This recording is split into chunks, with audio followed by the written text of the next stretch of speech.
Good morning, Metro Nui! Welcome back to another episode of the Barraki Talk Show. We're your hosts, the Mielik brothers, Jacob, Samuel, Thomas, and we're glad you're joining us today as we talk our way through the weird and wondrous world of Bionicle. But first, coming up on the Barraki Talk Show. Because, your spinner is acid, your spinner is slowness, your spinner is the Shadow Realm, Jimbo. I love that piece of lore. That's what got me into deep diving in Bionicle lore. I'm like, other people must know Matoran turned into Bohrok shells. It is vital. It is imperative. It's haunted me my entire life. It's just why? Literally, why? So Leo Agol M6 on YouTube says, are all guys really brothers? Yes. And yes, all human males are indeed brothers. All that and more coming up on the Barraki Talk Show. So, hello everyone. We just have a little bit of a channel update, and by a little bit, I mean actually a verily significant.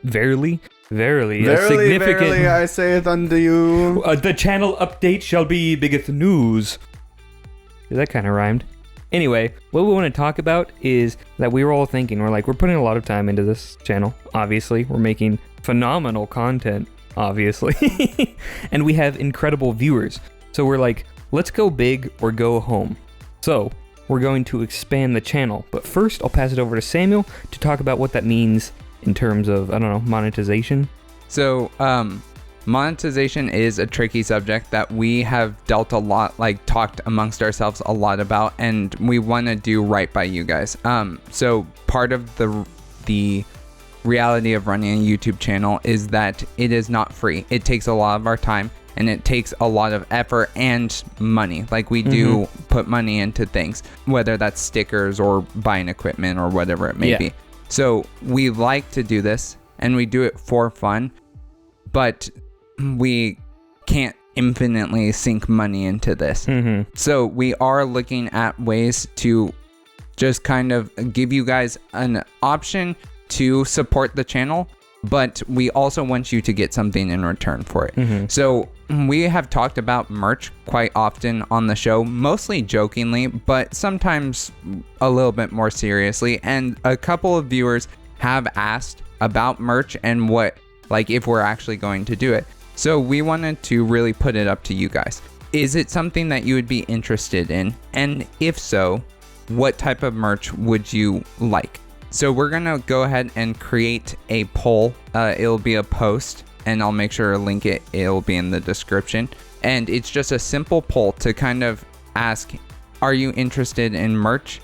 And then if we get a resounding yes, then we'll do a follow-up to say, what kind are you interested in? Or heck, you can actually just drop it in the comments if you voted yes. Say, I would love to see this, or this is something I am interested in. Hafu Lovers Club or Akmu Haters Club merch, whatever it may be. Just let us know if that is something that you guys would actually want to put your money towards. Yep. If not, then we'll keep it off and we won't go that avenue for right now. But we want you guys to help make that decision. Yep. Okay, so that also being said, we have... Did you want to talk about coffee? Yeah. So another avenue that we'll have set up is coffee, where you can go and just tip a little bit of money towards supporting the channel. If this is something you really want to do, we would recommend that you really think about it and put your money elsewhere first. If it's between us and charity, give to charity. Of course. Correct. Exactly. Us and groceries, buy groceries. This is just how you'd spend $5 on a game or something, right? It's it brings you entertainment, so I'm just going to pay for it. Yes, exactly. That's also going to be in the descriptions of the videos from now on. But that brings us, once all that stuff is done, what is the go big part of going big or go home? Well, all of us have a few ideas on how to kind of expand the channel. For my part, I'll be doing longer full-length videos that dive into kind of deeper lore of Bionicle, how things connect. It's not stuff that is explicitly laid out. It's just all the clues that help build a kind of a cohesive world. I'll also be doing crossovers like I have done in some of the shorts, I'll be doing full-length videos that have crossovers, and I have some in the works that I think are very cool. And maybe potentially collaborations with other Bionicle creators or LEGO creators in general. So I'm planning to get one video out roughly a month, but it may be more or less depending on how fast I can do them. The Barraki Talk Show is going to become a review channel. Partially. Yeah, we're not flip-flopping right in the middle of the story. I was going to say as well, but you cut me off, so thank you. That was the longest as well. He really wanted that to sink in. We are going to be adding in Hafu's reviews, which is very exciting. In these review sections, we are going to be talking about Bionicle sets from across different eras. Really, whatever strikes my fancy at the moment. Yeah. Can even be mocks as well. Yeah, we're looking at doing mock reviews as well. So if you have a mock that you would like to send in, please email that to the Barraki Talk Show. I was gonna say, please don't mail us your physical mock. Yeah. They have no idea where we live. Send us a Venom flyer to Lithuania, where we live. Where we live. Yeah. The east coast of Lithuania. Mm-hmm. So yeah, send in any mocks that you would like to have reviewed, and I will take a look at those, and we'll talk about some of the parts usage. We'll talk about maybe some of the history of the mock, cultural relevance, lore or behind things. the mock if you make any. Yeah. So it's also a good opportunity. We talk a lot in the technical sections about the functions of the sets, but you can't really show them very well. Like, we don't have a whole lot of ability to show those features. Because like and hearing all about the disc launcher or whatever, or the squid launcher, you're like, okay, I understand. But playing with them or seeing them be used is a whole different ballpark. Exactly. Right. So it will be a good opportunity to show those off. Yeah, and Hafu's reviews will also, it's not just going to be set reviews, but I'll also be looking at things like which launcher is the best, which set had the best mechanisms, as well as some obscure Bionicle merch, right? That's what you want to do. Yeah, we're going to be looking at some obscure Bionicle merch. I may not be able to get my hands on it, but I'm going to do my very best, let me tell you. Because some of it is way out there. There is some weird Bionicle merch out there, so stay tuned for that, because that's interesting stuff coming up. Yeah, and for Samuel's part, do you want to tell us a little about that? Yeah, so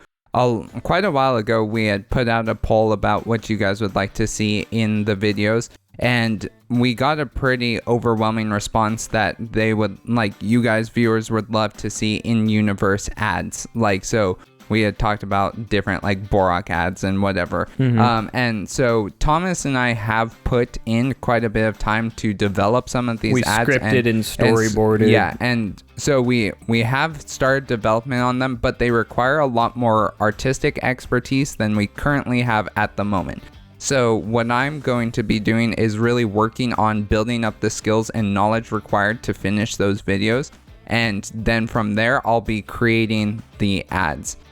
So we'll start kind of slipping them in when they're ready. And we'll also have them as just separate little videos to watch on the channel as shorts. Like if you want to just see the ad, because they're going to be fun. Yeah, and like very short. It's just, different Bionicle quote unquote products. So that's what I'll be doing mostly. Yeah. With all that being said, we aim to become the Bionicle channel. When people think of Bionicle, they'll think of the Barraki Talk Show. And another important aspect of that, even if everything else fails, we're going to still keep doing the normal podcast. Correct. Because that is what started this channel. That's what I wanted to contribute to the world, is like just telling the story of Bionicle in a coherent, logical, and semi-chronological fashion, which I hope to achieve sometime in the next few years. Yeah. And with that, we do ask for your help, because we do need people to come on board and really get involved in the channel to help it grow. And so that means liking, subscribing, commenting, sharing with friends who you know would be really interested in hearing about Bionicle lore, or even friends that may only know a little bit. This might even be better for them, right? To help them figure it all out and learn about it. So again, we really want you guys to be a part of this, and we cannot grow without you, and we wouldn't be here without you. So we appreciate you, and we want to try to move this in a direction that will be really good for our whole community. So if you have thoughts, if you have questions, please ask them. Email us, put them in the comments. Just reach out to us in any way, because we want to hear. We don't want to be tone deaf. We don't want to take this in a direction that you guys really do not want. So please give us feedback. Yep. So that all being said, we're going to do the Q&A portion of this promised title, which I'm assuming will be on the video. Because when we brought up that you guys can ask us questions, you really so many people responded. I was super surprised. And we may do these periodically, so if you have additional questions, feel free to just give us those additional questions. Make sure to use Ask Bonkle or Ask Bionicle. But if not, it's still not a big deal. Just ask the question anyway. And we'll try to respond to it, either as part of another episode or as a separate standalone episode. All right, everybody ready to go into the Q&A? I am so ready. I've never been more ready in my life. Wow, that's pretty ready. That's what they call me. So the first question we have is by The Crazed Lagger on YouTube. And he says, do you think that Makuta got goofier, decision-wise, during and after the second movie because he absorbed Krekka? I mean, there is some canonical basis to it, right? Because 100% it said yes. Makuta was distracted during the fight with the Tometru because something he ate disagreed with him, right? So obviously Krekka did, which is another Krekka upscale. I love Krekka the was fact fighting back even after being absorbed. Yep. Krekka is so dumb. He single-handedly brought down the IQ of One of the Makuta. smartest beings. Genius. So good. And then the second part of the question, or second question, is why didn't Makuta absorb more things to gain more abilities? And so I looked this up because my first impression was well, he only gains the physical traits, mass, and energy of the beings he absorbs, not the powers. However, Greg, when asked, was very vague about if he does the powers and kind of alludes to the side of yes. So I'm okay, why doesn't Makuta absorb more stuff? First off, he doesn't use his shadow hand anymore because of the incident with the Tometru. He doesn't rely on it. And second, I was trying to think of an ability he could find that he doesn't already possess. Because the Makuta have 42 abilities, plus shapeshifting and telepathy. So it's so what are don't those they have? all accessible to Makuta? The Makuta have access to all 42 but powers. not at the same time. Only one at a time. So it's kind of like the original Golden Masks, where it's you could have access to all of the powers of the mask, but you can only use one at a time. Correct. Interesting. Okay. Yeah. Could it also be that, kind of in relation to that first question, that when he absorbs them, there is almost an internal dialogue happening between him and the absorbed people, so that he doesn't want to absorb more people per se, because he doesn't want to have more voices in his head, more conflict in his being. I don't think the voices persist, but they do definitely seem to last for a little bit, like the soul, the consciousness. So he wouldn't want to do that constantly because it's obviously unpleasant, right? I guess you would see that also when he merges with Takanuva, because he says being Takutanuva was really uncomfortable for him. Yeah, I feel like it probably isn't a super comfortable process for him, and it probably takes a long time to acclimate. Yeah. And not to mention, he doesn't need that much more mass or energy, so he'd just be doing it for the powers. But even if he did absorb powers, we don't know if they would last indefinitely. So... Plus, when he loses his body, he loses all of that mass anyway, so it doesn't really matter. And presumably would lose the powers as well. Yeah. So that's why we would rationalize it doesn't happen, but make it that way you will. And it probably has happened multiple times throughout his history, and as he's changed bodies and I don't necessarily know. He doesn't really things. fight people in history. You pretty much see every time he fights. Yeah, fair enough. He's a pretty schemy guy. Yeah. He likes to be in the shadows, you might say. Oh, he's some sort of master of shadows. Really? Anyway, so that was a question that I hadn't actually thought about for the Makuta, so good on you. I liked that one. But the next one, we come to Toa Willova, who asked us on YouTube. They say, what are your favorite elements? And so down here I've listed all the elements for you guys. I know what my favorite element is without even looking. Okay. What is your favorite element? Lightning, duh. What are your favorite Coolest elements? So element. maybe do top 3, because they did say elements.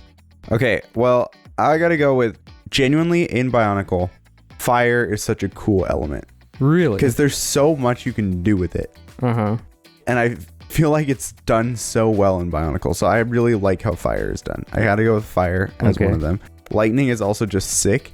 It's actually not nearly as versatile. No, it's super non-versatile. But at least it's not chain lightning, which is even less so. Lightning is just, it's dope. Jay was my favorite of the original Ninjago, but like I still don't like lightning as an element. It doesn't make any sense to me. It doesn't make sense as an element. Like, it just doesn't. No, it doesn't. Maybe not as an element, but as a power set. Yeah, as a power set, cool, it can be because really like cool. no one's gonna refute the fact that Sith with Force Lightning are epic, sick, right? yeah. So yeah. There's a reason Zeus is the most powerful Greek god, because lightning bolts are really cool. I have to give like honorable mentions here. Psionics does not make sense as an element whatsoever. Yeah, but is very cool. So cool. It is so cool. Sonic's also pretty cool as a power set. Does not make sense as an element. And iron barely makes sense as an element, but it's so dope. I make that my third. Dude, that's funny. You're mirroring like all of my thoughts, because like so many later on I went in more in depth. Iron is 100% my third. Yeah, because I have iron, earth, and psionics, because I think iron and just how it interacts with the fundamentals of the world is like that is insanely powerful, and in lore it is treated as powerful as you would think it would be, which is why there's barely any iron Toa. So you know how Toa can absorb their element and control their element? Yeah.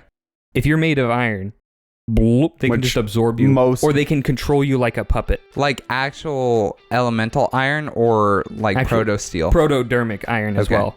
Interesting. And it includes all types of metallic protodermis, including protosteel. That is insanely powerful. It is insane. Huh. So and then like, also like magnetism is right up there too. So with being I was gonna say absurdly powerful. Magnetism I think is my favorite as well. Yeah, it's very cool. I like the ones like. I like magnetism and I like gravity a lot. And I also like psionics. I think they all fall into that category of like just insanely powerful, but pretty niche. Like they're very specific use cases, but they are just so powerful in those use cases. What I like about psionics is the idea that it's like a fundamental force of nature. Like mental energy is a separate fundamental force from like fire or water, right? I'm like, that is so cool, because while it's separate, it's not less than. Yeah. I'm like, that just, it's so sick to me. So that's why it's my favorite element. I'd probably put Earth as second favorite and Iron as third. I like Earth because Onua's goated. What the heck is the green? The green is wildlife jungle. Oh, wildlife. Yeah. I've always heard of it referred to as wildlife. No, it's the green. Or plant life. Or plant life. They're interchangeable. Toa of the green. Yeah, that's what they're called. The green. Literally the element. Put the Ninjago clip on screen, Samuel. Your elemental power is green. What's that? Green. Okay, so just to recap. Fire, ice, water, earth, lightning, and... green. Don't think it's an element, though. Now, what are your favorite non-element, non-Kanohi, non-Kanoka powers? So rhotuka and natural powers. I'll start off. Gosh, actually, I know my favorite rhotuka power. Okay, so mine is actually, I've had this one for a while, but when I was researching the Rahaga, I refreshed it. I'm like, oh yep, that's it.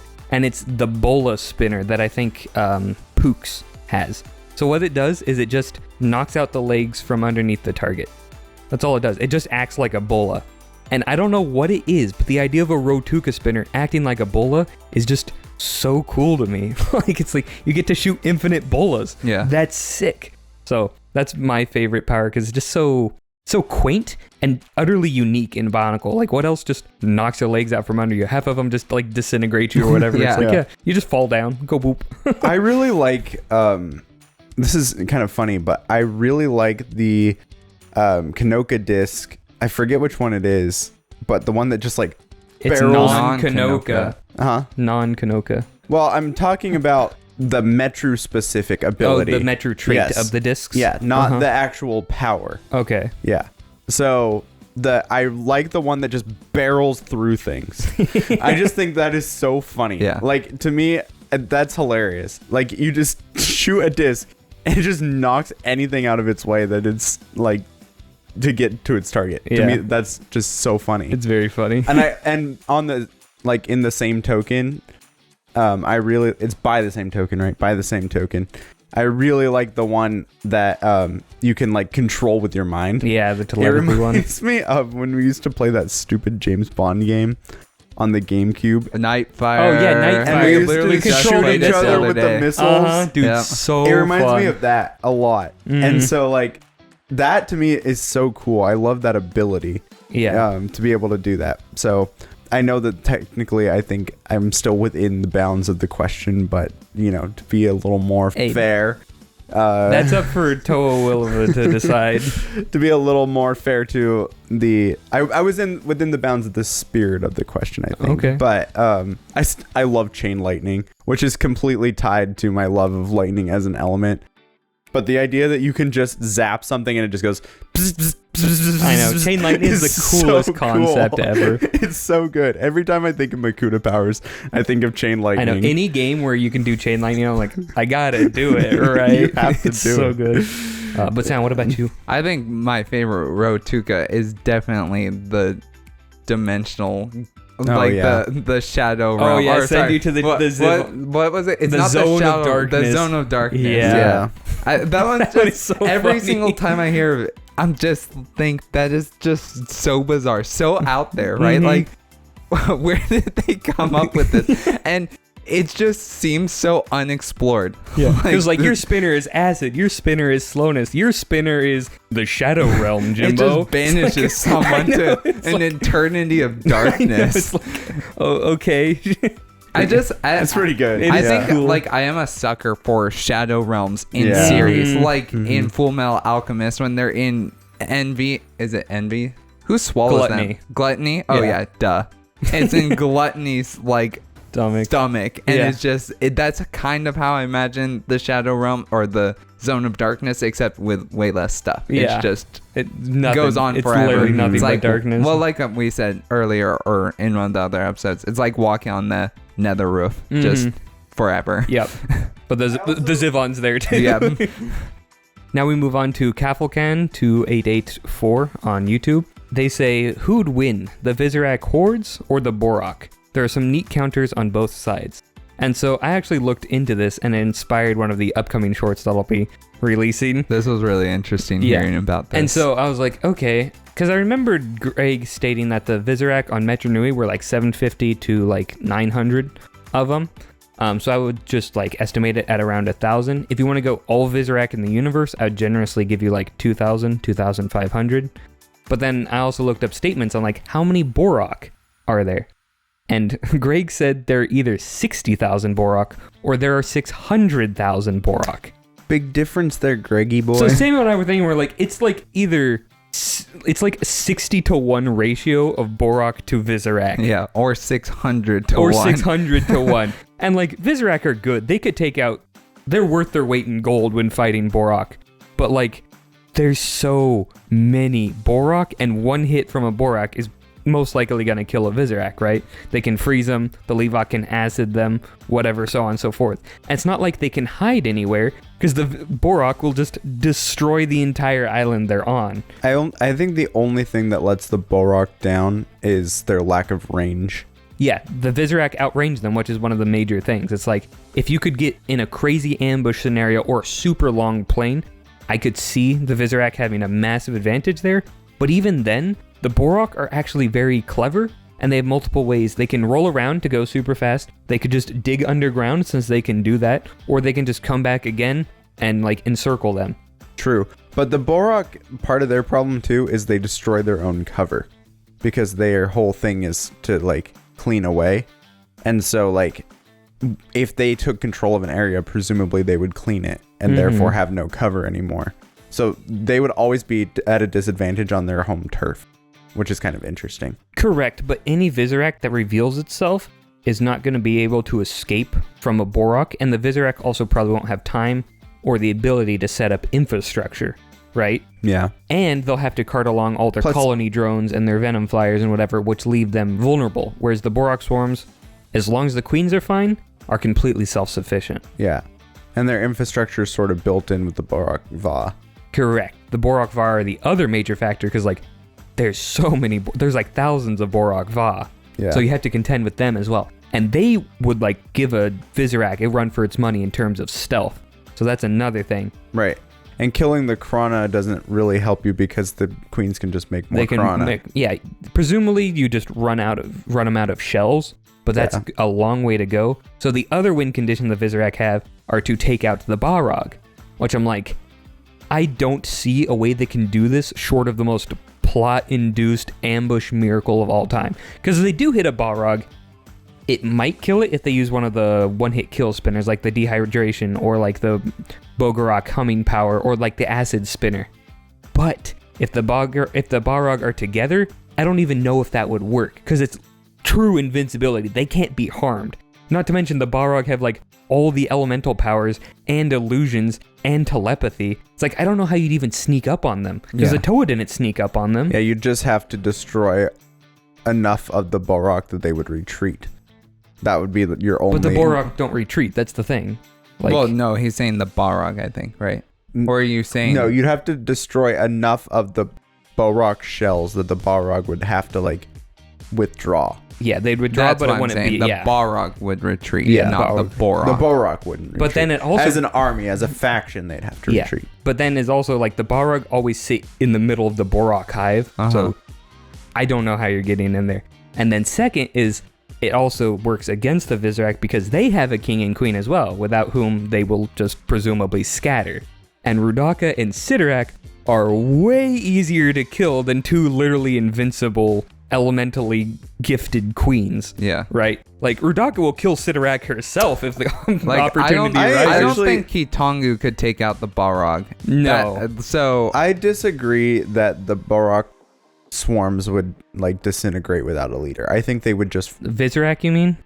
Yeah, that's what I meant. Like the Bohrok swarms do disintegrate. They No, sorry. The completely. I don't think the Visorak swarms... The Bohrok are hordes, right? And the Visorak are swarms. Other way. Visorak hordes, Bohrok swarms. Yeah, you can do it that way. At least Whatever. that's how I've seen it. Yeah, that makes multiple sense. times. Anyway, I think they would just find a new leader in one of the Visorak, probably. They could do that, but that chain of command would be broken for a long enough time that the Bohrok they could would definitely be exploit disoriented. it. It would be like, I mean, yeah, they probably don't have an established chain, or what is it? A chain of succession, right? So it's like if rhotuka and Sidorak were killed, they would have to somehow pick a leader and then convince everybody else that should be the leader, right? Like it's... And how are you going to transfer that information so fast that everybody's like, yeah, we're all on the same page? Because they don't have webs Great. for infrastructure, so it'll be mostly isolated groups as well. Not to mention, the Bohrok could get a Krana on rhotuka or Sidorak, which would heavily impact their plans. And even if the Bohrok are defeated, you'd have to take out the Bohrok call as well. Which, that would be a really tough That's a fight. good point. That would be really hard for the Visorak for sure. Yeah. So that's why I'm like, But it's a very similar concept to like clones versus droids in Star Wars, because you basically have the Bohrok, which are more or less a low intelligence, single-minded, like battle droids. the thing is, they're Like not B1 low battle intelligence. Because they're guided by the Balrog, who are generally intelligent, and they have specific swarm commanders and leaders who give greater levels of intelligence. And they have Krana that could swap out to adapt and gain different powers for the situation. Yeah, I'm not saying they're stupid. I'm just saying, compared to a single Bohrok, even a Bohrok swarm leader. I know, a compared single to- Bohrok to swarm a leader single to single Visorak, Visorak. it's not even close. It's not close, but it's not so far out of the way that it's a 60-to-1 ratio. Probably not, yeah. So that was my thing. Even a 30-to-1 ratio, I'm like, being outnumbered 30-to-1 is crazy. Yeah, that's true. So that's what it ultimately boiled down to for me. I'm like, the numbers are just so overwhelming. And that's if you lowball Bohrok, highball Visorak. Yeah. If you do it the other way around, it's... Clean it all. Yeah, it must be cleaned. So, that's how I see it, Kaffelkon. Good question. Yeah, that was super good. I love that thought experiment because I'm like, this is sick. I bet the Keelerak would have a lot of fun though, just like buzz sign. A lot of Bohrok sent to the Shadow Realm. They summon the Zivon. Ooh. Actually, would Ooh. Zivon eat Bohrok? No. Why not? So they would it just likes be Visorak. palling around. They'd be buddies by the end of the Zivon shows up. They're like, the "You're done now, millennium." Bohrok." And then the Bohrok are like, "Hey, Zivon, want to eat some Visorak?" He's like, "Oh yeah." I didn't consider Visorak variants though. Like there are some other creatures. I mean, are we? Yeah, we're including the Venom We're Flyers. including the Venom Flyers and the other stuff. Rahi that go along with the Visorak hordes. Yeah, doesn't budge the needle. Yeah, I agree. I think the Bohrok would just wipe the floor with them. Yeah. I think it would be closer than you guys think it would be, but I think the Bohrok I don't would think still so. I take don't it. think 60-1 is even. There's just Not when they have nearly Toa level potency of elemental control. The Bohrok, that is. yeah. Like think of it as 60 Levok. Okay. 60 Levok spraying acid at one Visorak. It doesn't matter how fast it can shoot. It's dead. It's toast. It's cooked. It is gone. You can only shoot Like so many rhotuka. I'll put up an image. I'll try to get a scale image of a Visorak and a scale image of a Bohrok, and I'll put 60 Bohrok surrounding a Visorak, and I will show you what that looks like. Fair enough. I think you would be shocked. Yeah, because the Bohrok are some of the only. It is one of the only factions in the universe where numbers actually make a huge difference in how you could possibly defeat them. Yeah. So, moving on, we come to Smitus4, who sent this through email actually. So that's pretty sick. They say, "What's the point of Matoro's Mask of Resurrection if the Red Star brings things back from the dead?" And I looked at. Good question. Yeah. Ooh, well, first there's a fundamental misunderstanding of what Matoro's mask Correct. is, because it's not the Mask of Resurrection. It's the Mask of Spirits. It's the mask. No, he's talking about Matoro Mari, who has the mask right. of reanimation. Reanimation. So yeah. it is not resurrection, it is reanimation. It merely moves and puppets the body. It has nothing to do with the soul. And it's even stated that a body that's being controlled by it could have another soul still enter it and it'd work just fine. Mm-hmm. So it is merely controlling the body in a mechanical sense. You also have to remember that Matoro's mask abilities in both the Inika and in the Mari are purely exist for plot convenience and nothing else. A lot of things exist for plot convenience. But Matoro's masks, both mask powers specifically, exist for plot convenience, which is fine, but it's also like It's okay. He's the destined one. it is Yeah, something. true. It is something to keep in mind. Yeah. So that answers that question. And then second question was, what's the purpose of the Makuta in the GSR? Like, I know they make rahi, but what does it do for Matanui? And so the answer to this one is that the Makuta make the rahi. That's their main goal, right? They also control shadows and keep an eye on it, so eviler factions or eviler people don't have control of it because it's a dangerous element. At least that was the Yeah. original intent. Well, and that's what I was going to say is the original intent of the Makuta. They were not originally They're not intended to be evil, Yeah. right? Like, so they had a purpose. What they can do as evil villains, they could have been doing for good, right? Mhm. So it's like clearly they were a very powerful faction. And when you see the that- League of Six Kingdoms, it's also like, yeah, they took out. yeah, well, that's the what I was League of going to Six say. Kingdoms. Like, they were a formidable force, right? And so to have them on the side of Matanui to clean up things and keep order in the universe makes sense. They're so good at doing their job because of their power. Yeah, and that's not to mention the rahi they create, which can serve any unique niche or role in the entire Matoran universe. Yeah. So if none of the pre-designed races are able to fulfill some gap, like say there's a giant hole leaking into the GSR, the Makuta could make a rahi that plugs up giant holes. Yeah. Right? Like they're just kind of like the catch-all fix-it generalists who can just do whatever you need them to do. And the rahi are also there to help Matoran in whatever. You gotta have your Ussels before you can use an Ussel cart. Yeah. So that's what I would say to that. Don't put your Ussel before the cart. Why didn't they Or no, just don't make put a your cart rahi before the Ussel. that has a cart built into its back? Genius. Ah, see? Makuta, you're Wait. not so sharp. The terrain You're crawler is kind slacking. of like that though. That's true. Darn it. And then the last question they have is there a functional difference between the Matoran and the Kestora other than living on the red star? And is it possible Onepu is actually a Kestora since they're described as being purple and black? They're called Kestora, by the way. Oh. Boy, I've been pronouncing that wrong in my Thomas head is this whole time. Astoria and Kestora. Brilliant. That's an interesting question. Yeah, so I looked into it, but I had a suspicion and it was confirmed. Kestoria are unawakened. Kestora. Dang it! Thomas, remember back when he was like, oh, I can stop saying lay Yeah. or Lee. Yeah. What was it? 2 I don't seconds remember. later. And he's like 2 saying seconds it all later. Yeah, exactly. Oh, jeez. And then immediately switches back the next episode. Kestora. I just am hallucinating an I there every time. Anyway, Kestora are unawakened creatures, meaning they don't have higher sapience. They just follow their programming and they don't have morality. So this is what the Matoran were like before Velika the Great Being granted them sapience or higher level sapience. So that's why they're different. If Matoran weren't awakened, they would be pretty identical to Kestora. So are the Kestora more like limited AI in limited yeah. AI. Think like the Bohrok Va? Yeah. Okay.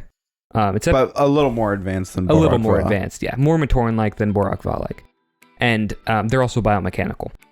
And Onepu cannot be a Kestora because Onepu is clearly a Matoran with thoughts, feelings, and a personal life, I guess.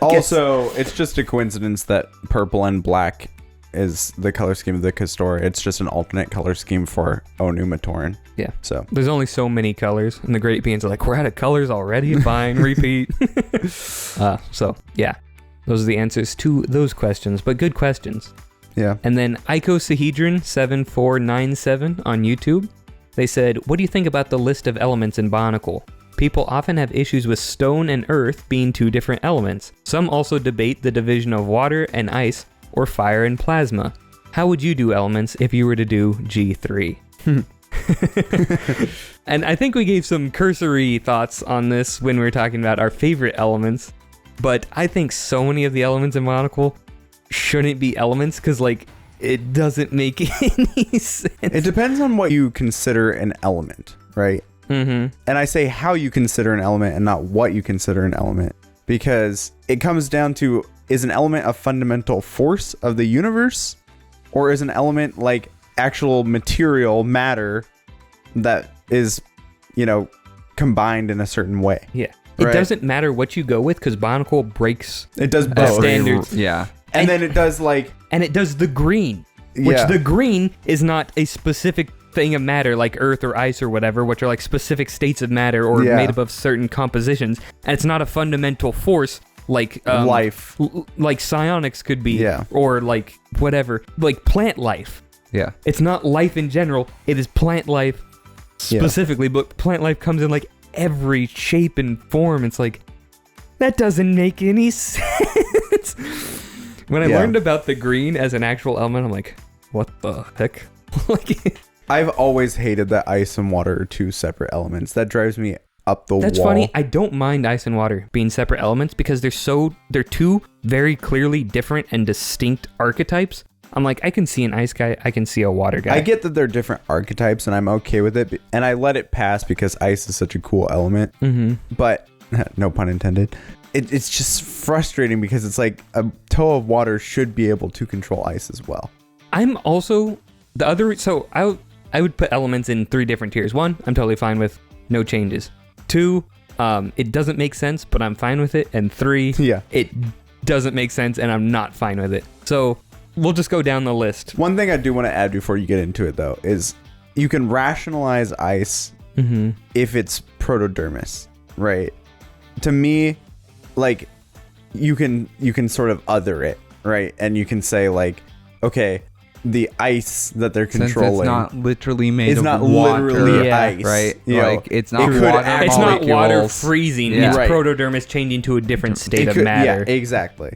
That's actually That's a good way to of look at it. looking Yeah. at So that's how I think you could potentially rationalize it. But continue with your list. Yeah. So fire going off. I'm fine with this. Fire's fire. No issues there. Although fire is just energy. It's not even. We'll get to that with lightning. It's not even okay? matter.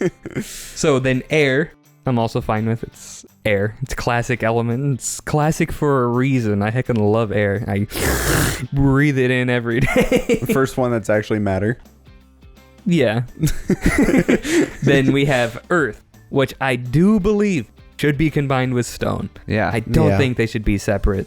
And if there was a distinct way of them showing the difference between earth and stone, I can see them being separate. I could, Correct. But because in lore they are never handled separately beyond vague allusions to, Toa of stone have more specific and direct control over the stone, and Toa of earth just carve things. It's like, what?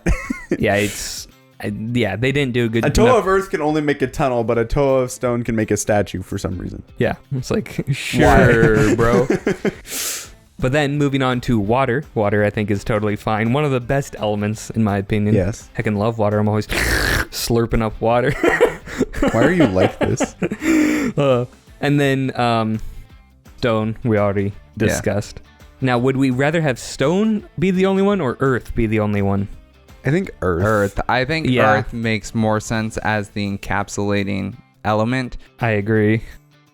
Putting aside my bias towards stone characters. I know. Right? When thinking of Pohatu, I'm like, this would mean letting Pohatu go. No. And putting aside the fact that it's called Earth in a world where I know it's translation, where it's not Earth. but it's not Earth. Yeah. What are they going to call it? Aqua Magna stuff? What are they going to call it? Protodermis? That would be stupid. That'd be sick, actually. Yeah, well, we can only dream. Toa of dermis. So then we move on to ice, which I am fine with being a separate element for the given reasons above, and for an additional reason in that it is never shown breaking the boundaries like stone and earth, where they're treated as the same thing. Yeah. Ice is always treated separately from water. They never overlap. They never try to manipulate the same element. So I'm like, I'm fine with it. You're consistent enough, and you make cool looking characters from it. So I think that ice is my biggest contention other than the earth and stone, because earth and stone, it's the age old problem of this doesn't make sense. Whereas ice, there's more of a case for it. However, I really am more partial to the Avatar, The Last Airbender way of doing water, where water is ice. It's steam. It's steam. Water, Every form of water, every phase of water you have the ability to control that as a water bender, right?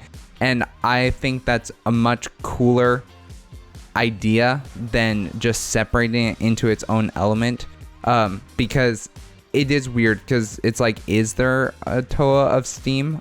that would be kind of cool, actually. But you know what I'm saying? It starts to raise these questions. It does raise the well, questions. if it was just that the Toa of water could manipulate how much energy was inside of their element, then that makes a lot more sense, right? By removing energy, you're getting ice. By adding energy, you're getting steam. Yeah. And so I think that conceptually makes way more sense than having the separated ice category, but it's not a hill that I would choose to die on, right? If it really came down to it and someone was fighting me over, I'm like, you know what? Fine, keep ice. If someone was fighting me over a Bionicle opinion, I think I'd cave on pretty much everything except love being canon. Thomas, Sidorak and Rhotuka clearly show that love is canon, okay? Sure, bro. It was a loveless marriage, Jacob. To be fair, the movie also shows that there are tens and tens of thousands of Visorak. True, and it shows the Rahaga flying and having headlights, which they do not. Great point. The movie takes a lot of liberties with stuff. Anyway, so then we come on to the secondary elements, the weird ones. So there's light, which I'm fine with. Yeah. There's If you have fire, light is not a far leap. Because it's also energy. Yeah. I'm just saying there's not much of a leap there. It's just a pure form of energy. And then shadow. What do you guys think about shadow as an element? It doesn't really make sense. Cause it makes sense conceptually, but not scientifically. Yeah, that's, I guess. I think how I'm I'd put fine it. with it as a concept, because since Bionicle Start is kind of a mythical story, having a shadow element is always just cool. Yeah. And you can't feel a shadow realm without a shadow element, Samuel. It is just handled very unclearly in what control over the element of shadow actually does in lore. Yeah, because Like, basically, the only thing that's really ever actively described about the element of shadow is being able to literally, like, meld into the shadows, which, to be fair, is very cool. shadow lets you sometimes shoot beams of energy that are black, and sometimes it lets you just shoot a shadow bolt that cloaks something in shadow but doesn't deal damage. Right. And so it's very inconsistent on what it does. It just kind of does whatever you would think a shadow would do, it can do. Right. Which I think is kind of neat because, like, oh yeah, a shadow could do that, and it does. Yeah. Like, and Which it's is not how Bionicle pretty much handles all of its abilities. Yeah, but I'm fine because it's not an inherently overpowered thing. It's just like it's shadow, you know. Ooh, you're gonna be dark at me. Ooh, spooky. Yeah. Yeah, so for me, shadow goes back to the ice kind of category where it's like it doesn't really make sense if you're trying to do it, like Jacob said, scientifically. But as far as just a power to have in the universe that makes sense to balance out the light, it's cool. Yeah. It works. I can buy it thematically. Thematically, yes. Yeah, so that's why I'm cool with it. Scientifically, no. Now, Sonics is the next one. I think this one's cool. I'm fine with it existing because there's a lot of cool things you can do with Sonics, but it doesn't make any sense as an element to me. I honestly think that Sonics should be a subset of air. Yeah, because air like can create vacuums and well, whatever. Yeah, exactly, right? And how we we're hear gonna talk about sound is vacuum too as an compression element. of air, right? So if you're hearing something, it's traveling through the air, right? So if you can manipulate the air to have those particles slam into each other hard enough to transfer that sound wave, then you should be able to compress it enough to get really powerful sonics. Well, yeah, it'd be like if we were going back to the concept of like water Toa can add or remove energy from water, air Toa could add or remove and energy very precisely from air, right? Like it would be hard. Yeah, I don't think obviously it's something difficult. that you could just pick up as a new air, like Toa, let's say. Yeah. But it is something that could be learned over time. I totally don't think that the element of Sonics needs to exist as a separate element. Most of the elements don't need to exist. I actually really agree with Samuel that it would be much better served as a subset of air, probably. Yeah. I'm fine with it existing, though, because otherwise you wouldn't have any cool Sonics shenanigans well, you could going have on. them, but it would just be as an effect of a weapon or ability of some sort. Which there are things that do the effect of a like weapon. there's the Sonic Screecher, which is a creature, a rahi, that has sonic abilities. Yeah, and stuff like that. And like the clack or whatever. So it's like... Yeah. Oh, I think that's what I was thinking of. Probably. Yeah. There's so many rahi in Bionicle. I can't keep them Or all there's straight. the bean made out of pure sound. So... That's true. There's a lot of things you can do. There's also a sentient lightning bolt. Actually, a lot of sentient lightning bolts in Bionicle. I like having Toa have cool powers, so I think having it be an element gives the ability to Toa, therefore good. Okay, well, you want to talk about plasma then? We're talking about gravity, and then we'll go to plasma. So I think gravity doesn't make sense as an element. It's a fundamental force of nature, not an element. But so is light. Light's not a fundamental force of nature. Energy is. Light is basically just control over energy. Energy's also not a fundamental force of nature. It literally is. So I'm talking about the four fundamental forces: gravity, magnetism, weak nuclear force, strong nuclear force. Okay, that's what you're talking about. Okay. So like, and it makes sense because technically light is a particle and a wave. So it is energy, but there is something to it, right? Yeah, photons are like unique. Yes. Doesn't light fall into either weak nuclear force or strong nuclear force? No. I can't remember. No, it's just energy. Okay. And so fire also falls into that category where fire exists because it is burning off. There are particles in fire, and that's what the heat exudes from, right? Yeah. Is the energy being released from particles. So it is not just technically energy, right? Like there's something giving it off. Whereas like gravity, like Thomas said, is a fundamental force. Like it's something that doesn't isn't take energy. You don't input energy into gravity. It is something that just exists as how objects interact. Yeah. Yeah, fair enough. So being able to absorb that, what does that even mean? I don't actually think gravity can absorb their element. It's just manipulation of gravity. Which I'm fine with. It's a cool power. Yeah. I mean, a lot of these, it's like they're cool powers. Hyuki has and the mask of gravity, and he does some sick stuff. Yeah, well, with it. that's what I was gonna say. They all function Which is so interestingly. funny that- Well, maybe not all of them. Most of them function really interestingly throughout the story, and so it's hard to say let's chop this one because it's cool. Yeah. Yeah. So if it's cool, then keep it. If you can do something with it, but if you're trying to make it more coherent and make more sense just in general, then then chop it, I guess. In this house, we live by the rule of cool. Rule of cool.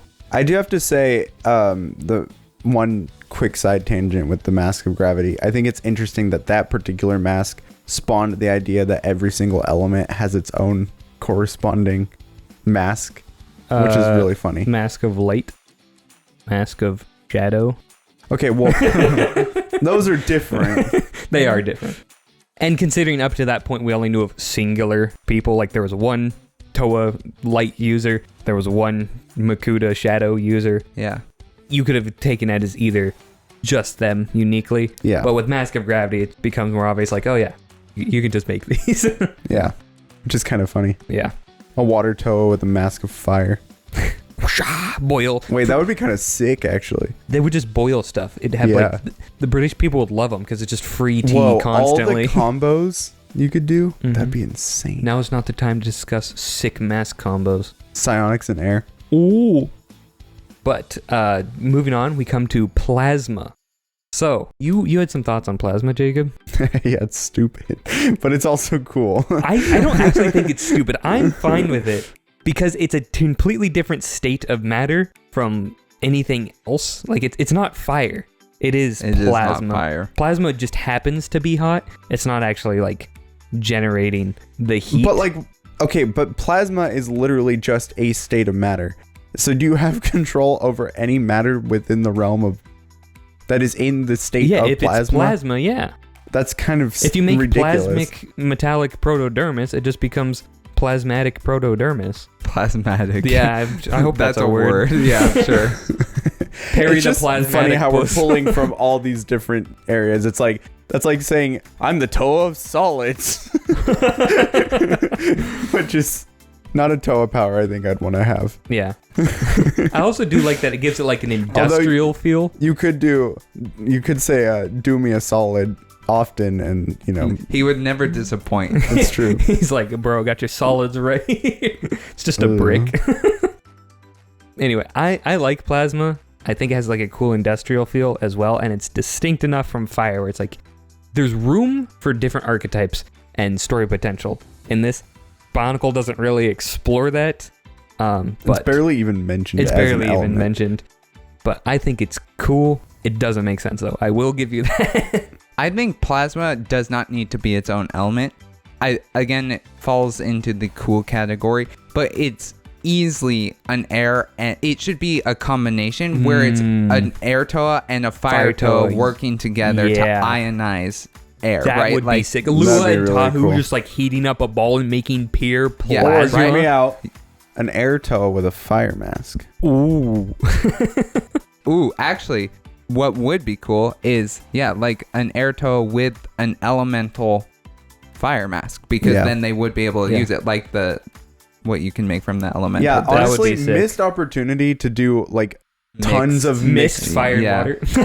Okay, in our next Bionicle true. campaign, Arsenal. I'm totally doing a toe of some element with a mask of a different element. I think we're narrowing down here how we'd want elements to work in G3 though. Right. Where they're more It's very interactive base elements where they can interact and they focus on changing like states of energy or manipulating location of their element.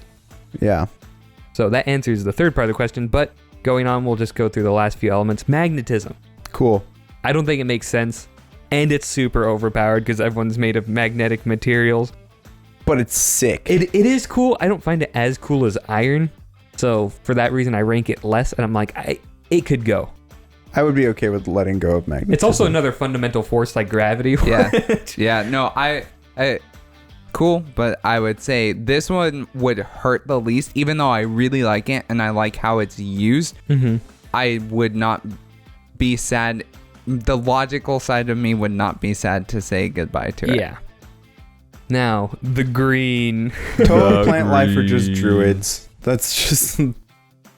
Yeah, that's true. I mean, essentially. I think it makes no sense. Yeah, it just doesn't make sense. Zero sense. Like everything else, like if you want to go with like fundamental forces, like I can see that as being a theme of elements. But like the green, what plant life? Like it's not an element. I don't know what else to tell you. Yeah. Yeah. It's very confusing. Whereas It's confused, actually. G2 is like the jungle. That's an element. Slap that bad boy on Yeah, there. let's not talk about jungle as an element. I think the problem with it is it's really like, how would you do that as a combination of powers, right? Like it feels that niche where it's like you can't, or it doesn't seem like there's any really easy way to control plant life without plant life, like having a separate power for plant life. It makes way more sense as a mask power, probably. Yeah, I think the mask I of agree. life makes sense. Like even you could do an element of life, which can control. It would fold in psionics, it would fold in plant life, and it'd fold in normal life, right? Because you could control all types of life. So I think if you wanted to do a life element, that would work. But just having plant life, it's as weird as having ice. Yeah. Yeah. Except it's alive, which We've already nothing talked- else is. Yeah. We've And this is already- the only one that does make living things, though. Like you can make a living plant. Yeah. Which is very weird and confusing. In case you can't see, I'm shaking my shoulders and shrugging. Yeah. Like Yeah, I've always imagined it more as like being able to control what already exists rather than create it, but it's kind of unclear because it's not no, really they can explored. generate. Yeah. According to who? Greg. Okay, fair enough. Cite your source. Yeah, I'll give you a source on that when I edit this. But I do actually like Jacob's point that in this case, it does feel more like it should be a mask power. Because when you're talking about concepts rather than like the elements, things that can be touched, that generally gets relegated to mask powers, right? Like the legendary masks are all conceptual, like life, creation, time, and I think plant life or control of plant life should fall into that category, if not be directly under. And there is a life. mask of rahi control, Yeah. And there's a mask of insect control. which is not confusing at No. all. But speaking of not confusing, lightning, and by subset, chain lightning.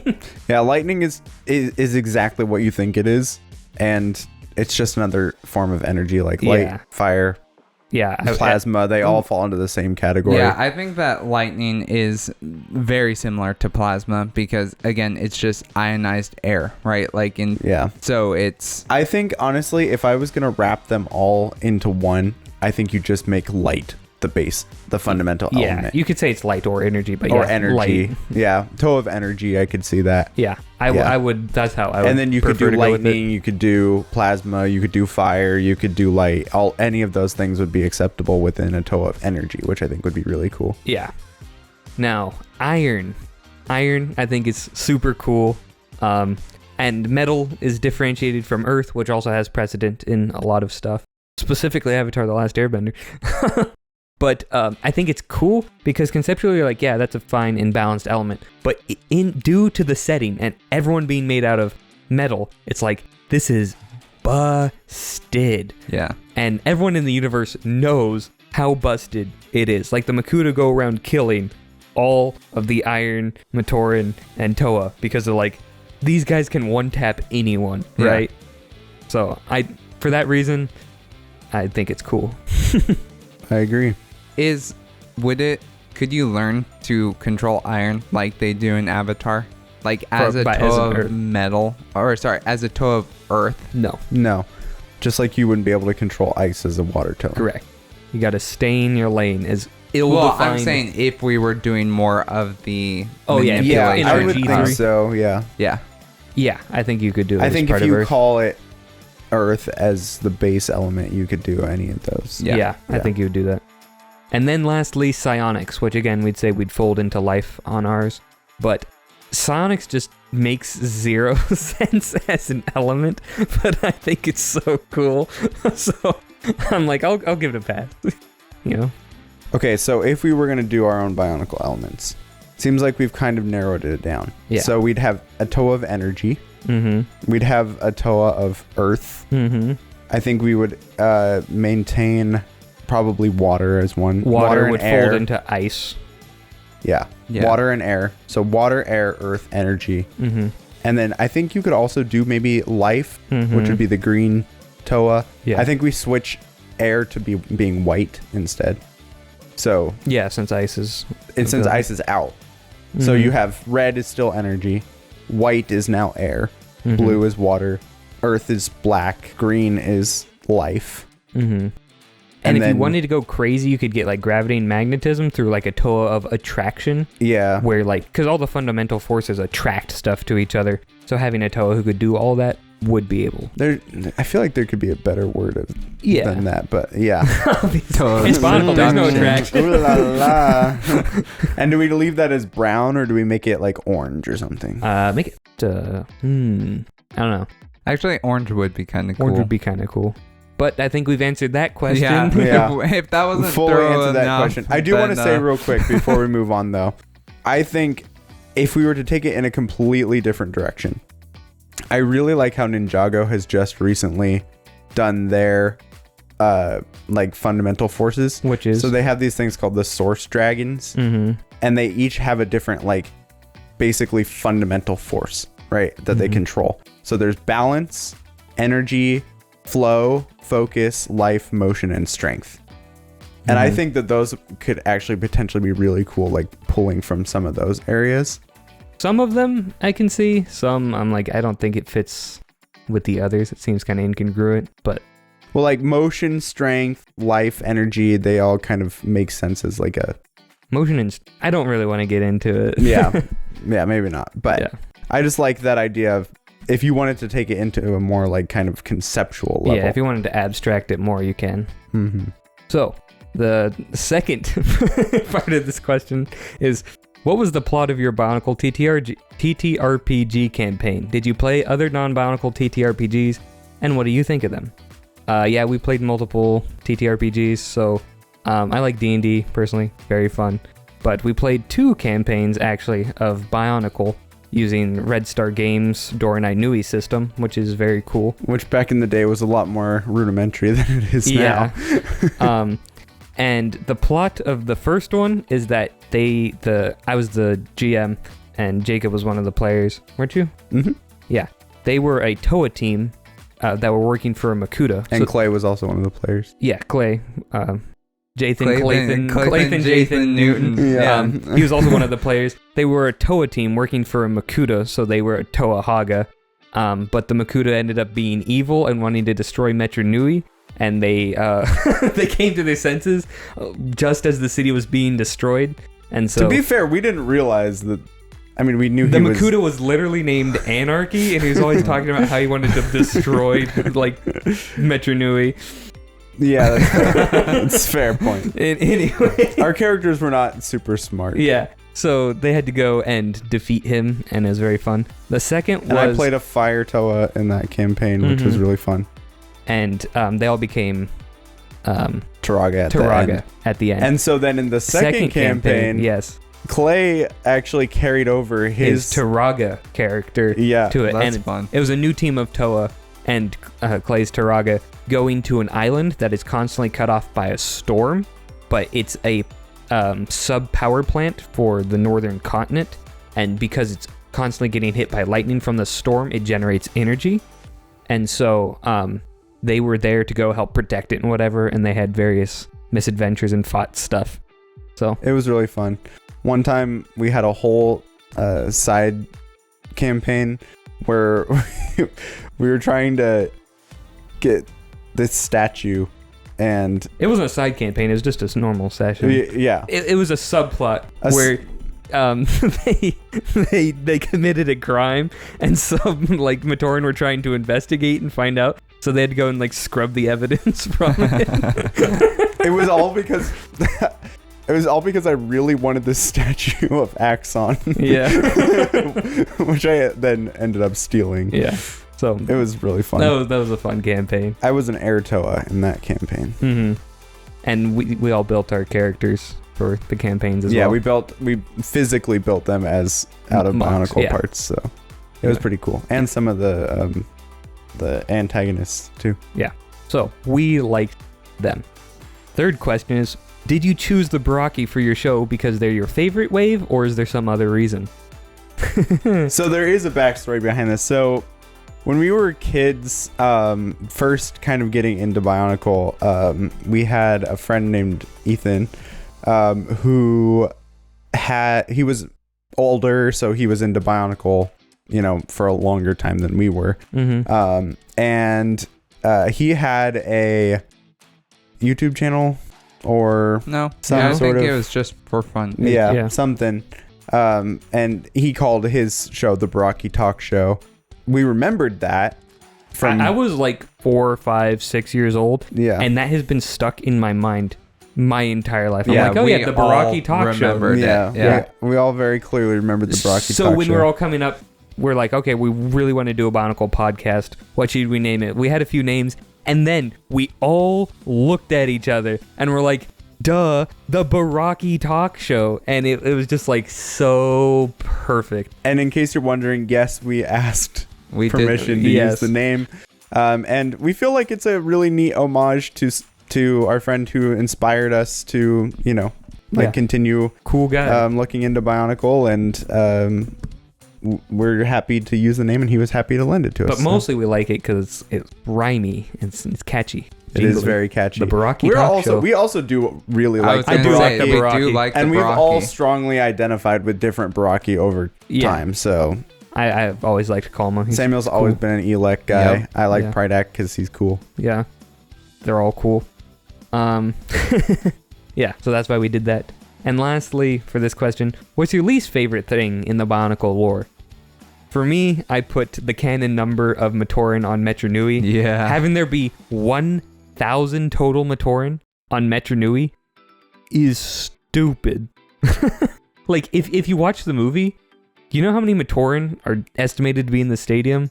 It's like 200,000. Yeah. I'm like, that makes more sense for an entirely like highly industrialized city island. Like, that just makes sense to me. Yeah.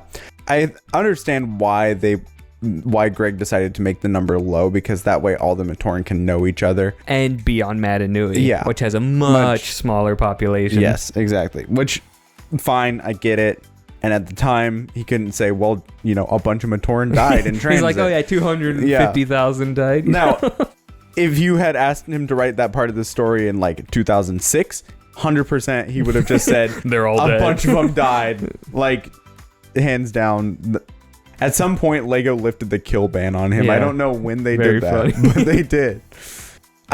For me, I like to think someone really hated Akmu, and they're like, I hope Greg kills Akmu. I hope Greg. But he kept killing everyone but Akmu. It's like, no! And then he gave them some hope by dropping Yeah. Akmu at the bottom of a They're like, river, and Akmu they're drowned? like, we got it. And then the post-credit scene where Makuta picks him up, they're like, no! yeah. It was one of the Krata Pack executives. I think for me, one of my least favorite things is how, like, the transition from, how they kind of connected the Matoran universe and the Glatorian universe, in that, like, the way that the the Toa, some of the Toa, and some of the other characters escape from the GSR Yeah. makes literally no sense. Just opening a hatch They in just the open foot. a hatch in the foot while the robot is still moving. Not moving, And it's like fighting. Yeah, it's like, number one, how did they even know it was there? Number two, why did no one find that before? The exit sign lit up. Yeah, exactly. They're like, how did I not see this before? And They're it like, just we're experiencing some turbulence. If you would like to exit the airplane at this exact moment, please follow the light strips on the side of the so aisle. Imagine if they stupid. came out earlier and just got dumped into space. It's so dumb. Like, that whole thing just doesn't make any sense, and the way it's handled in lore is just so poorly done. I feel like they had a better plan for it that they just weren't able to implement in the time scale they were given, because that all happened in 2010 when Yeah, things are going everything crazy. was wrapping or winding down. wrapping up. Wrapping up and winding down. Yes. Thank you. Sal, what's yours? You're like, there's so many to choose I from. know that was already a spoiler, but this is also a spoiler. But This whole is a- thing has been I spoilers. think I'm conflicted about this because when I learned it, it just rocked my world. I don't think you know I'm gonna. Maybe you do. I think I know.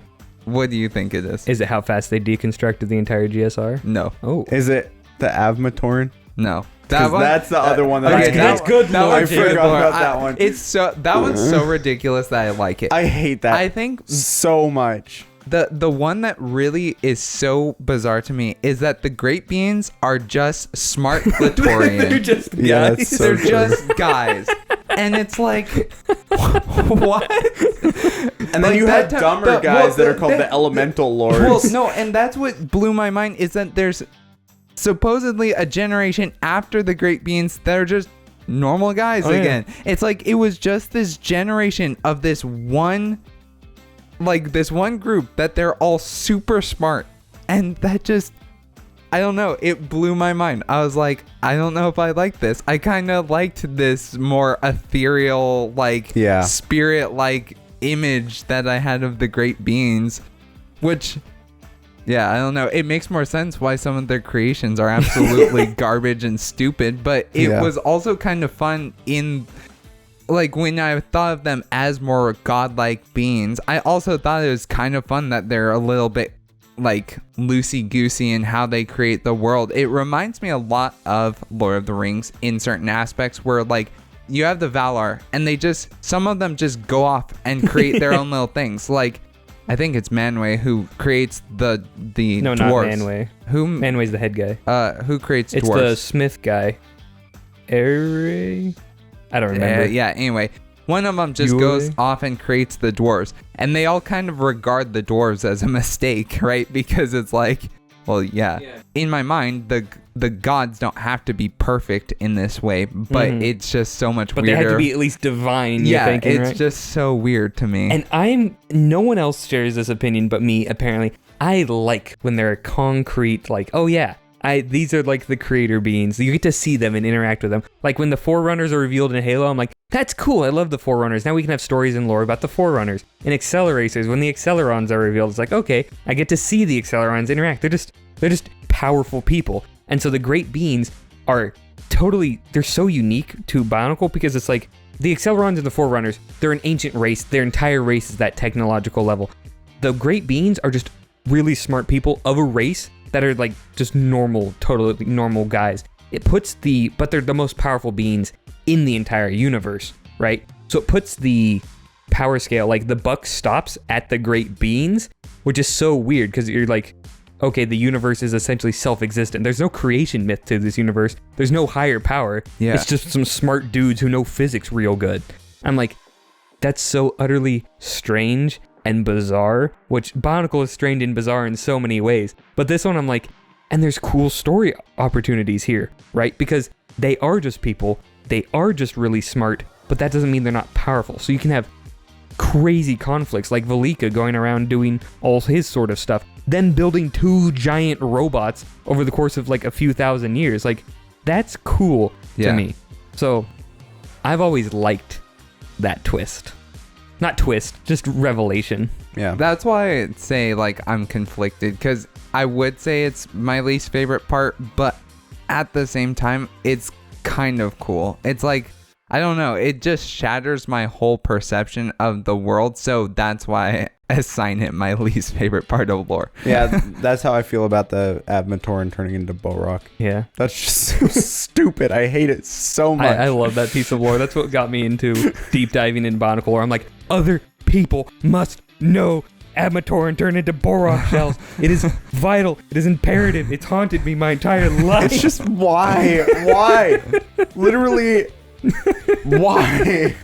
It makes no sense. No, Jacob, this ties back into the Great Beans, because the Great Beans are a bunch of guys who are like, this would be really funny. Oh, man, I hate that. Yeah, so those are what we would change about the lore. I would not change that fact. I just hate it. Yeah. So, Joyless Burrito on YouTube says, how many Bionicles do y'all actually have? And have you found yourselves more drawn to the sets after spending so much time on the lore? We have a lot of Bionicles. We do have a lot of Bionicles. Like a lot of Bionicles. We have collected them over many years. Yeah, so too we many started. Bionicles. I got my first Bionicle in probably 2005 No, or 2006. Your first Bionicle was it was Thok. Thok. Yeah, it was Mhm. 2006. You're right. I thought it was Vakama. Nope. But no, it was Thok. You're right. Because I didn't get Metru until later. Mm-hmm. So I got Thok. So that would have been 2006. And then I really enjoyed it, played with it a lot. And then we started getting Bionicles for Christmas, birthdays, whatnot. After that, so we would usually all get one, you know. Mhm. I And distinctly so- remember when we each got our Toa Mari. It was like, ooh, this is cool. And that's when it became a trend for whatever reason that I would get the red ones, Samuel would get the green ones, and Thomas would get the... I got Kongu. Yeah, he got Kongu. I got Holly. And Did you? Samuel Oh. got Kopaka Mystica, and I got Lua Mystica. No. No, I got no. Kopaka. Wait, Yeah. He got Kopaka. He got it separated for some reason. Yeah. You got Kopaka on your own, and then we You got all Gali. got Gali, that's And right. he Tahu, got and Tahu. Onua. I got Yeah, Onua. 'cause I knew You we got had- Tahu. I Oh, knew- that's right. Yeah, Yeah. Mystica. Oh, I bought Kopaka. That's why. I bought him myself at Toys R Us. yes, Yeah, that 'cause- sounds right. That's right, yeah. Because Yeah. Kopaka Fantoka is so cool. So Yeah. why did I always get the red ones and you guys got whatever else? I don't know.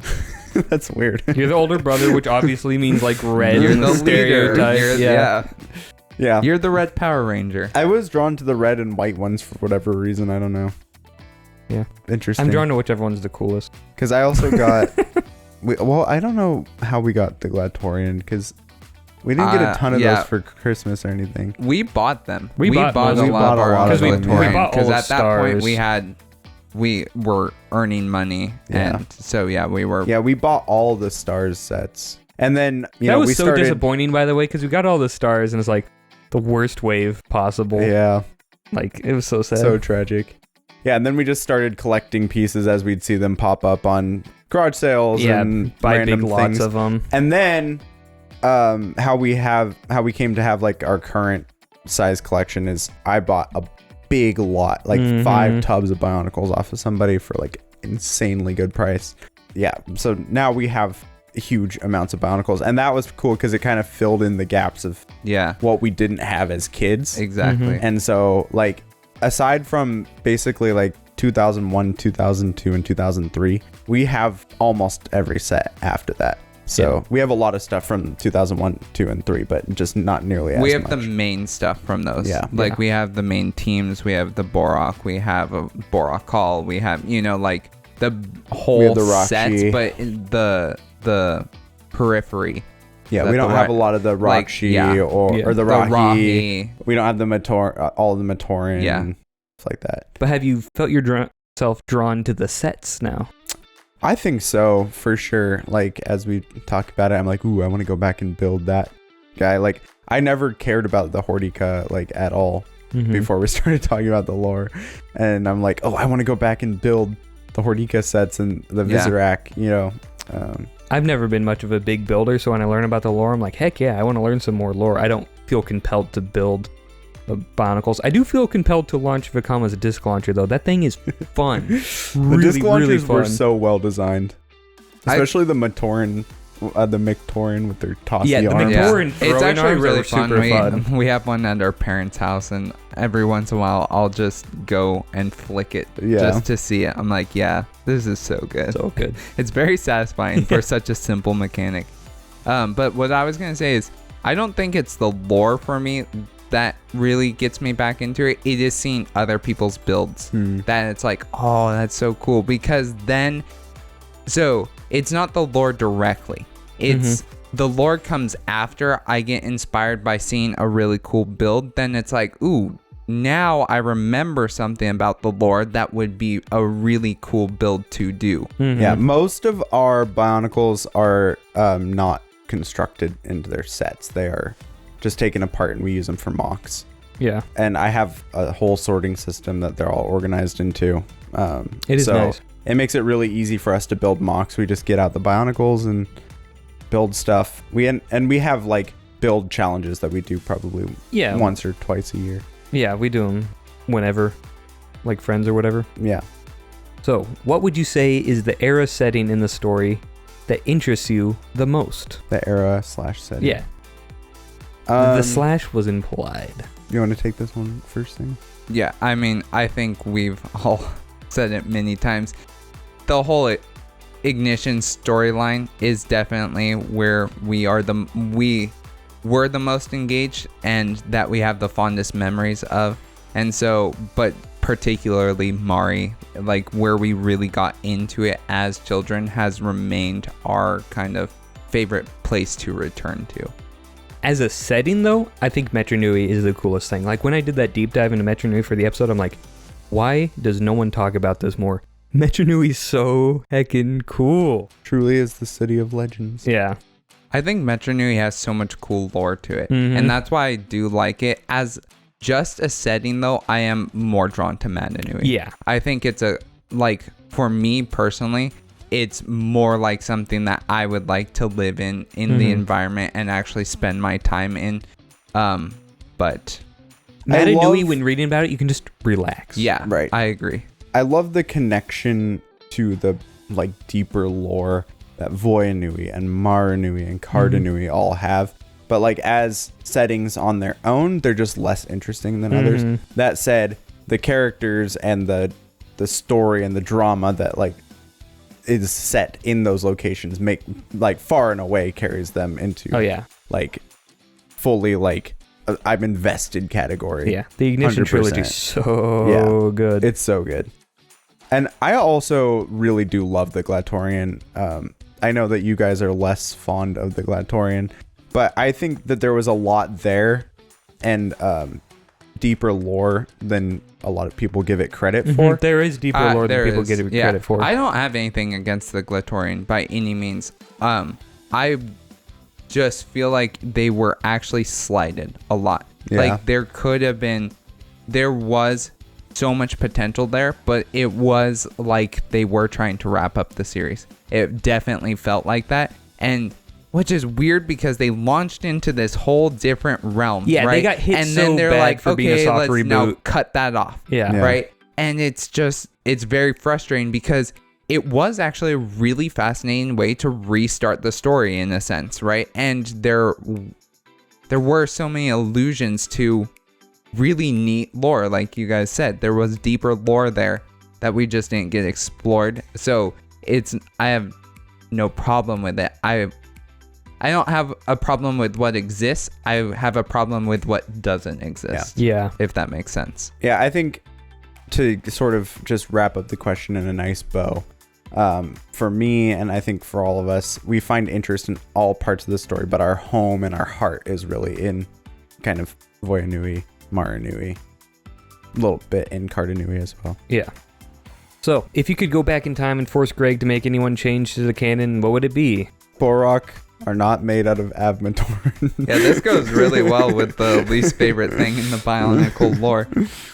So mine was, it was different than my thing I didn't like about the lore, because that's not one thing Greg could change. Like, that was a story team decision that affects everything about the entire story. One small change I would do is don't have the GSR be dismantled almost immediately after the main story ends. Like, they tear apart that thing like vultures, and in no time flat, it's just gone. It's like the entire Matoran universe poofed out of existence. Which is so funny because the prototype robot that Mananui ends up taking over to fight Makuta literally became a part of the architecture of the whole Glatorian universe for thousands of years. I mean, it was acted like a mountain range. Yeah. Whatever, yeah. And so, like, they didn't bother to take that apart. Nope. And it's also weird because, like, they took apart everything inside the Matoran universe, but I'm like, if you have the capability to dismantle this 40 million foot tall robot, you could at least just, like, move Metro Nui onto Spherus Magna and live there. Like, Right. what's the downside? Free city just sitting right there. Yeah. It's already also- been repaired by the staff of Artaka. Just take it. It's also such a bummer, too, because you miss out on so much like excellent opportunity to like explore the dead GSR. Mm-hmm. You know, Yeah. like you can have people going in looking for treasures and all kinds of stuff. That would make phenomenal like horror, like Yes. space horror almost. Well, that's what Jake So and I were saying cool. would be cool to have a Bionicle campaign. It's like you're going in and you're exploring the GSR. You could even do it better and be a gory who have no clue what you're gonna find in there, and maybe have like one like Mavra style Matoran who's just crazed out of his mind, but he Right. knows the tunnels really well. So it's like, what are you gonna find in there? Right. Well, and I was also imagining how cool it would be, like, you know, since the GSR goes down by having the moon smash into its head, like basically having it like cracked open so, you know, you go in and there's Metronui and it's like half flooded with light and half like shrouded in darkness. One eye could still be intact or whatever. that would be cool. That would be cool. So much like cool stuff you could do with that. So that's why I would change that to answer the question. But very good questions. What would everyone. you change, Samuel? I would make him make wheels I canon. would make him. I would make him make wheels canon. Wheels are canon, just That's not why- on no, Matanui. that's Or why- Metronui. I want him to just make it wheels exist everywhere. Just make wheels exist. No, wheels cannot exist. Wheels very much exist on Void Nui for sure. They exist on the Manus crabs. Sorry, the Manus bugs. They're just called Manus. I don't know how many times we have to go over this. And then the last part of their They question. don't call them the tiger cats. Anyway, the last part of the question is, what made you actually sit down and decide to start a Bionicle podcast in 2025? Was there any specific thing that drew you back into the series, or did you just never forget about how much you loved them as kids? So this is a bit more complicated Yeah. of an answer, kind of going back to like the why did we choose the Barraki? We were all very much tired of what we were doing, and it was like, okay, we have all these random skills. Like Jacob Thomas and I, we all have miscellaneous skills that were like, man, these would all work together so nicely to make like a YouTube channel essentially. Or so we were trying to come up with what to do.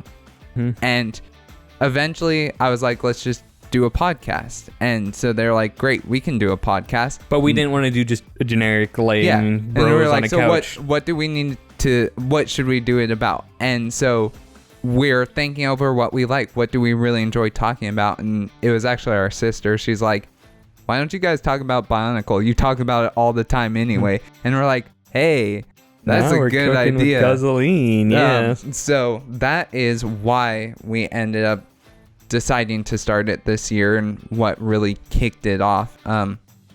And so, yeah, it was, we never forgot how much we loved it. Like, and we genuinely did talk about it like randomly, intensely. Like we would just burst into Bionicle dialogue. Well, yeah. Just And it's always been so hard because I want to get my friends into Bionicle, but I'm like, there's no one coherent, easy to follow source that covers everything in Bionicle that I would wish to discuss, right? Because if you want to talk to them about the GSR, you have to go through so much legwork just to tell them about the concept of the Matoran universe. Yeah. Right? So I'm like, I want other people to be able to talk to their friends or give them a source to direct their friends to so they can talk about Bionicle. yeah.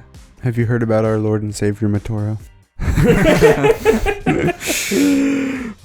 Yeah, so that's really what kicked it all just off. a confluence of factors that all came together at the right time. Yeah, and we never really had like a dark with Bionicle. We've been talking about No, it. yeah. Like, That's what I said. It's like we've periodically had discussion just for as long as I can remember. yeah. And so like we never lost our love for it or our interest in it. It just happened that the timing worked out. Yeah. And that's why we started a Bionicle podcast in 2025. And honestly, we never thought it would get this big. No, not I at didn't all. think we'd get more than 100 subs ever. We are so ecstatic to have everybody that's a part of this, and like we're just here doing our thing, and we're gonna keep doing our thing. Yep. Hopefully until we die. Oh, Thomas has just committed us for life. do you have plans about that we aren't aware of, Thomas? Next question. Lego a goal. No, Leo a goal. Leo a goal M6. I shouldn't be reading these No, names. you Like, really shouldn't. You have butchered every single this guy's one. basically a Kestoria. Jeez. Yeah. So Leo Agol M6 on YouTube says, "Are all guys really brothers?" Yes. And yes, all human males are indeed brothers. That's true. Next question. But what I But we think they assume they were asking is, are you guys really brothers? And to that we say, no, we're just bad friends. Really bad friends. I didn't know Jacob until 2 weeks ago. Yeah, but we also grew up together. Yeah. Yeah. He's like a brother to me. Who In the actually sense that is he your is. brother. So to answer it straight up, yes, the three of us are really actual biological brothers. Yes. And also, all human males really are brothers. And which makes it really easy. In case, just to broaden the scope here, to talk about our guests, They're all our brothers too. they are not actually biologically related to us. Yeah. They are our friends. We know them personally. It's like our own biological So chronicle. they are our brothers in a very spiritual sense. In Yes. the sense of unity, duty, destiny. Yeah, like how Toas are brothers. Yeah. Yes. Exactly like that. But completely different. So hopefully that covers every avenue that question possibly could Yes. have been asking. Now, Lua Productions. Lewa Productions. Dang it! I can't think. Yeah, you don't get to say the names anymore. Okay, Jacob, you say the name. Lewa Productions Hey, said hey. On YouTube. on YouTube. They said, what would you guys do for a hypothetical G3, and what new gimmicks / play features would you add? I will add, you can just say go back to exactly where Gen 1 ended and keep going, or far off in the future, alternate timeline, something completely new. Just suggestions. I think we all have slightly different ideas on this, so maybe we can each take one. Yeah. So I'll go first. I want G3 to be a continuation of G1, but 1 million years in the future. So after the main events of the story take place, 1 million years pass on Spherus Magna, and now there are new civilizations. There's new ancient history, because the entire Bionicle timeline takes place in like 100,000 years. So think of that event times 10, and that's where we begin the story. There'd be so much crazy stuff that's happened on the planet. It'd be a whole new level of discovery. And you could go to different biomes, every wave, every whatever. You could go to neighboring planets or whatever. If interplanetary travel has been cracked, you could go more sci-fi with it if you wanted. But I think I don't really care about the technical gimmicks of what you do. I think the story gimmicks / hook I would do is you would have the Turaga Nuva. So it'd be the Toa Nuva, who are now Turaga, and they would advise the main characters intermittently. And they would just be side characters, which I think would be cool. That's what I'd do for G3. I think it's cool. I like it. Thank you. A million years, we've had this discussion, but I still think a million years is a bit too far. No, not far enough. They're essentially immortal, Jacob. They can tough it out. Hafu's still alive, by the way. Obviously. Yeah.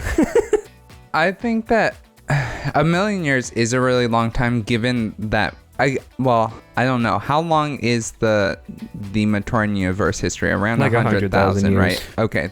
So it's like, that's a lot, because there's already so much ancient history. Like when you are talking about the Barraki, that seems like so long ago in the history of the Matoran universe. And now you're multiplying that by 10, right? Like you're removing it from, it's just so much further removed, I guess is what I'm saying. And so yeah, there's a lot that you could add into there. I think it might be a little much, but I don't know. Like I think if you really, really wanted to develop this whole massive history, then yeah, you're gonna need the million years. You wouldn't need to develop a massive history. Here's how I describe it to myself in my dreams when no one else is listening. So Matanui has like an air of mystery, right? It's like, ooh, there's strange things going on, right? This new Spherus Magna, it would have a thick, choking, oppressive fog of mystery. It's like everywhere you go is something new, unique. Like you go into one cave, it's like, oh, this is where an entire ancient civilization lived or whatever. You go into a different cave, it's like, here's a giant robot that was left over from whatever, right? Does everything happen in caves in your story? Imagine it's one big Po Metru, okay? It's all, Po Wahi. It's all caves. Yeah, but Bionicle and caves also go way back. You got to have caves in there somewhere. That's true. So that's how I imagine it. Yeah, I'm not opposed to it. I think it could be fun. What would you do, Samuel? I don't really know what I'd do. I'd have to think on it a lot We had a further. cool technical gimmick. Yeah, so when we were talking about gimmicks, I think that what I would have is I want to have some sort of special play feature or ability that the physical models would have that can only be unlocked by like special keys. So kind of how I thought about it was almost like a particular, not a Toa stone in the way that it's used lore, but like a Toa stone, something that slots into the Toa's chest, let's say, and it allows you to turn a mechanism. And what I kind of said would be funny is if they had light leeches and you could just release light leeches, and that's what the Toa stone would do. But what you have is it's essentially a gear that allows you to turn something that's not a standard Lego gear, like it's a stranger shape. And for each of the 6 Toa, you would have a different shape. And so you couldn't just use them interchangeably. And then the keys, the Toa stones, would only come in their opponent's set. So you would have to, like, you would get the Toa, and it's like, cool. You have all the standard play functions, whether that's swinging arms or kicking legs or whatever it may be. So they're still fun to play with and pose. But to get that last extra bit of detail, that last play function, you have to buy the opposing side. The Toa have to overcome their challenge, beat their foe to unlock the power within. Correct. Literally. Yes. Yeah. Good. So I think that would be fun. I mean, just a little collectible aspect to it, and it adds interactivity. Yeah. So That's really cool. Mm-hmm. I've always wanted to do like a post, like a continuation of G1, but not a million years in the future like Thomas wants to do. Commit. I would want to do maybe like 100 years in the future, right?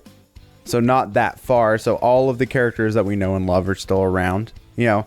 And I would want a wave to be made up of, it would be Agori, Glatorian, Toa, and Matoran.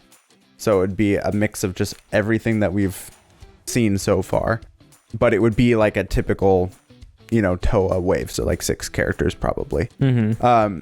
But what I always wanted to do is go back to like the rahi from wave 1 and pay homage to that. So like we had a lot of vehicles in the later Bionicle waves.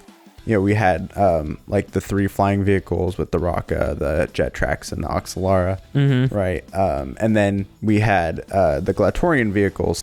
But I always thought it would be really cool to go back to like pay homage to those original Rahi waves and see what kind of new creatures exist on Spherus Magna, and then have the Toa, Glatorian, Matoran, Agori, whatever, like train and ride those different creatures. You know, so like you would have somebody like, you know, Lewa has a bird, you know, mount, and Genius. you know, like a like a thunderbird something, you know, something like that. And then you know, like Tahu has a dinosaur type thing, or you know, like, you know, different types of mounts I think would be super cool. And the gimmick is that the Toa can like either fight or ride them, you know, have some, bring back some simple play functions. I think that's how I always envisioned it continuing, as, you know, rather than a strict reboot, it would just be like a continuation of the story. Yeah. As if G1 had never ended. That's where I would see it going forward. Yeah. But enough in the future that new people can jump on without. Exactly. Yeah. So you have like new stories that can be told, and you know, it's this brand new planet that really hasn't been explored all that much. Re-exploring the planet they have is a cool premise. Yep. It's no 1 million years in the future, but it's right. And then last, we have a question from, I hope I'm pronouncing this right, Queven McCann? Or McCann? Queven McCann. Who is the biggest conspiracy theorist in Bionicle? Bruh. So Mavra was kind of my first off answer, but then I was like, there are actually very few conspiracy theorists in Bionicle, because most of them end up being correct. True. Like, Krekka, the Makuta, he's just like, I feel like Pterodactyl's trying to kill us. It's like, yeah, he is trying to kill you. kill you. And like, the other reason there's very few conspiracy theorists, everyone knows the secret literal shadow organization that rules the entire world. They're called the Brotherhood of Makuta, and like they're just there existing with a bunch of Visorak. It's like, I would also say Vezon. Vezon was the other one I was going to say. Although he's not really a conspiracy theorist, he's more just completely insane. And he's also right half the time, which is pretty funny too. It's just like, so it was a hard question for me because I'm like, and even like Mavra, like his crazy he has two conspiracy theories. One, that Markjuly is out to get him, which wasn't true, but it's a fair enough guess. Like he stole all the Matoran and ran away. And the Vaki will hunt you down for running away from work. And two, that Matoran turned into Bohrok. And he was right on the money with that one. And that's the crazier one. So I'm like, I don't know if it's a conspiracy theory, if it's directly true, but I would say Mavra is probably your best bet at someone like that. And of course, Makuta. Makuta's not a conspiracy theorist. He's the only one that actually knows what the heck. He's literally the only one that knows what the heck is going on. Actually, that's a fair point. Yeah. He's like the opposite of a conspiracy theorist. No, the opposite of a conspiracy theorist is Matanui, because he's just never aware at any point of anything he's that's like, going on. I don't make up any Controls ideas or the schemes. whole GSR, literally never knows anything that's happening. He's like, they're trying to kill me? I don't care that much. I'll just take a nap about it. Yeah. Anyway, so, yeah, that is my answer for that question. And that's it. That's all the questions. Yeah, so those were some excellent questions, super thought-provoking, which I think shows in the length of the video. I thought this was going to be like a 40-minute video. I also thought when we started, I was like, this is going to be fast. But then we got into some of the deeper, heavier ones. Yeah. But I think this is super cool. Like, I hadn't thought about a lot of these things or been able to articulate them until now. So I really liked it. Yeah, thank you guys for submitting questions, because it's fun. This has been and a if you really have good episode. Additional questions, you can just ask us more and we'll respond to it. You can also direct questions at specific ones of us if you want. Like, Thomas is the best to ask about specific lore things. Samuel's really good to ask about like the history of like us and how he all remembers the things like came what to our be. birthdays are and things. He remembers wow, like such a difficult task. He remembers details. He's very detail oriented, and I would be the person to ask about like physical sets and builds and things like that. Yeah, Samuel's also good for production, so like how we make the show, what kind of stuff, details go into it. How the freaky little guys counter was made. Yeah. We should do a whole documentary about the freaky the little origin guys. of the freaky little guys. That counter. will be our, if we ever make it big enough for someone to make a documentary about us, it'll be called Freaky Little Guys. Yeah, the freaky we little won't like freaks. internet anarchist or like it's called Turkey the Little Tom. Freaks counter. We can't even get the name of our own counter. The Little Freaks counter. I said the little freaks. No, you said the Freaky Little Guys. Oh, the freaky counter. little guy. Sorry, I got it confused with the freaky little grade counter.